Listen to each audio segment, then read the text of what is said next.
Set in North America and Europe in 1938-39, around 50 years after the story Phantom Blood, Battle Tendency follows Joseph Joestar and Cesar Antonio Zappalli, descendants of Jonathan Joestar and Will A. Zappalli from Phantom Blood, who can manipulate sunlight-based energy called Hammon. Along with the Hammon master Lisa Lisa, Joseph and Caesar seek to prevent ancient humanoids called the Pillar Men, who invented the stone masks from Phantom Blood, from obtaining a powerful stone called the Super Aja, which would evolve them into ultimate beings and conquer their vulnerability to sunlight. In the fall of 1938, as the World War II looms, Joseph and Irina move from London to New York. Meanwhile, former thug turned oil baron Robert E. O. Speedwagon invites Straizo to Mexico to destroy a sleeping Pillar Man with Hammon. Straizo instead wounds Speedwagon and uses a stone mask near the Pillar Man and Speedwagon's blood to become an immortal vampire. Straizo goes to New York to destroy Joseph and Irina, believed to be the last people who know about the stone mask. When Joseph defeats Straizo, Straizo tells him that the Pillar Man is about to awaken and he will meet the Pillar Man soon.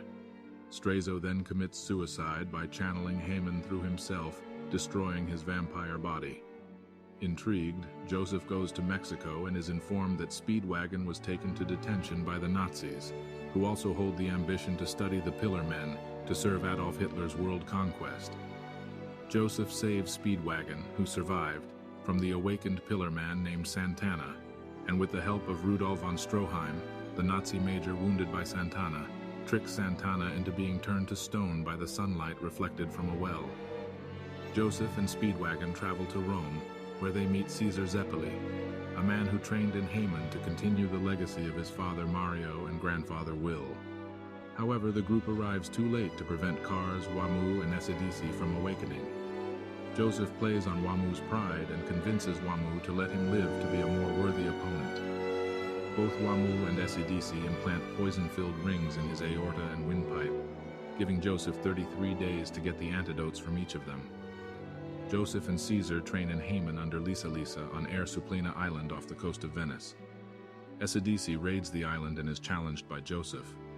Joseph destroys Esidisi's body and takes his antidote, but Esidisi's brain is able to possess Lisa Lisa's handmaid Susie Q to steal the Super Aja and ship it off to Kars and Wamu. Joseph and Caesar work together to purge Esidisi's influence on Susie Q and destroy him for good.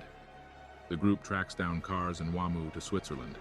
Caesar is killed fighting Wamu one-on-one and takes the antidote for Joseph before dying.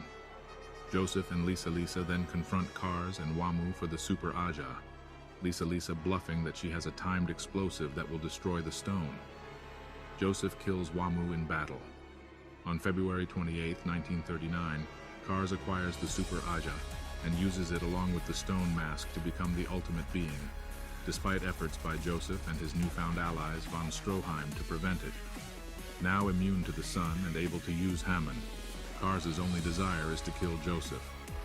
Joseph steals a Nazi plane and tries to crash it and Kars into the volcanic island of Vulcano. Joseph and Kars escape, but the shock of the plane crash causes a volcanic eruption.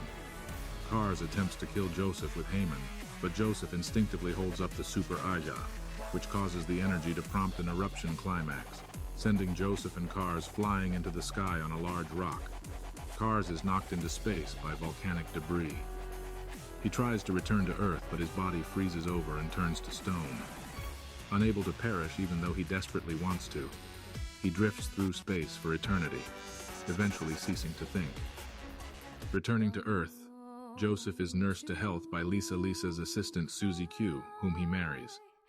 In the epilogue, set in 1987, an aged Joseph takes a flight from John F. Kennedy International Airport to Japan, where his daughter and grandson live, directly leading into the first chapters of the following story arc, Stardust Crusaders.